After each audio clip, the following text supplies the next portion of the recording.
quite a long introduction. Who wrote that? Yes, it was. Yeah. I was sitting in the natatorium at the Aquatic Center in Atlanta, Georgia.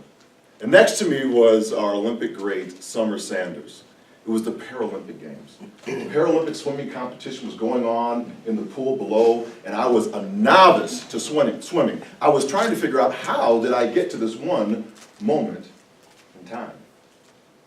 And as Summer was explaining all the competitions and events, and I'm watching these events going on, I began to get a little thirsty and hungry. And it was a hot day in that natatorium, so the kid that was ahead of me, right below me, had a nice ice cream bar. Klondike ice cream bar. So I got up and I said, Summer, would you like something to eat? You know, I'm going to the concession stand. And she says, no, I'm good, but feel free to go on and get your ice cream. And I did. And I went up the stairs, and as I was sitting there in the line, or standing there in the line, I was watching closed-circuit television. And the circuit television was showing the Paralympic Games track and field competition that was going on over in the other event in Atlanta at the Paralympic Games. And as the camera began to zoom in on this one particular athlete, I saw that he was on the long jump runway. And as it got closer, I saw a full scale of his body. And what I noticed was he looked just like a great physical specimen up top. But below, he had this artificial leg that looked like mine. And as he was on that long jump runway, I was intrigued and I was amazed. And just like someone was amazed by that young boy at that Klondike ice cream bar, and I was amazed by this individual as well. Because he was doing something that I didn't think was possible. After I lost my leg in a freakish hurdling accident, I never thought running was possible. And as the camera got closer, it began to trail him as he ran down the long jump runway.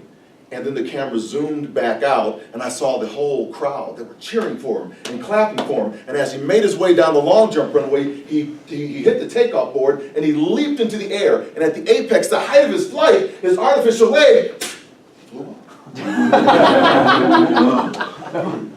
Now, I'd never seen this before. He landed here, and his artificial leg landed about 3 feet up in front of him. And the whole crowd that was once cheering and clapping for him went dead silent. They had an expression on their face, like that little boy in Home Alone, Macaulay Culkin. But that guy sees the moment with all the eyes and camera on him. And he sees that moment. And he turned back to the long jump official and said, now where are you going to measure my jump from? From right here? Or an artificial leg landing on it? And I said, that's a brilliant attitude to have. And that was the moment. That was the moment that changed my life, that changed my perspective, showing me something that was possible that I didn't think was possible. And that began me on my journey of inspiration.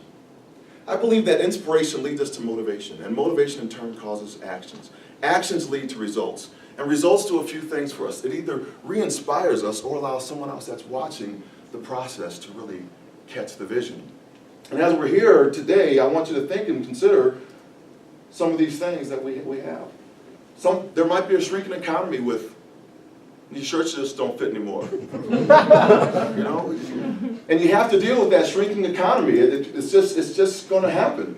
Maybe there's some new technology that you need to come and be a part of. Because that new technology, if you don't think about the newness of it, it might just age out like Kodak film. And of course we have to navigate our landscapes. Think about that, the power of inspiration and how each one of us begins to inspire.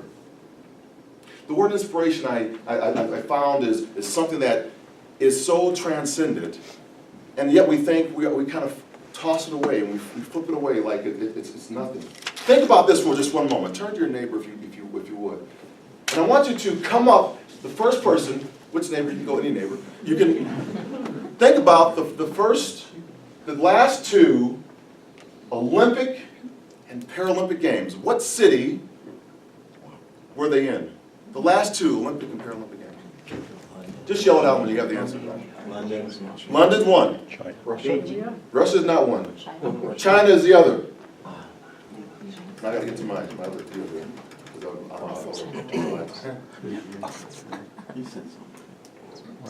So we have Paralympic Games in London and in Beijing. You did that pretty quick. Took you about 5 seconds to get it. In the same years, in 2008 and 2012, can you name for me who won the Super Bowl? Patriots. 5, Patriots is not right. 4, New York Giants. Did you know it? No. You look it up on your Google.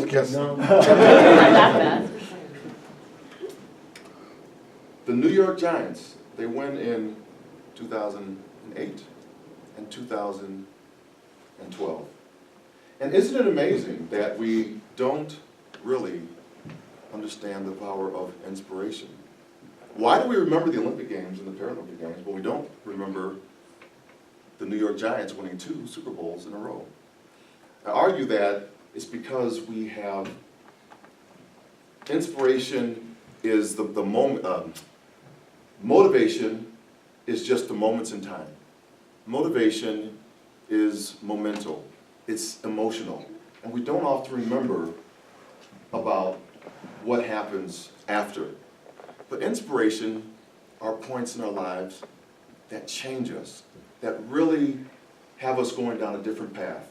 When we think about the inspirational moments, I argue that even in those 2008 and 2012 Paralympic Games and Olympic Games, you probably know the athletes that competed.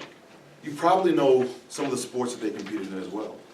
Those are the things that change our whole dynamic and perspective. Because, I'm going backwards, I'm going backwards here.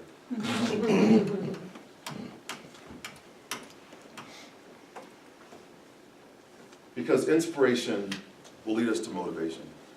And then motivation will lead us to actions. And actions will lead us to results. And those results either re-inspire us or they allow someone else that's watching to catch the vision. So the next time that you are watching a sporting event, and you're standing in line to go get your Klondike ice cream bar, just remember to inspire someone. Thank you.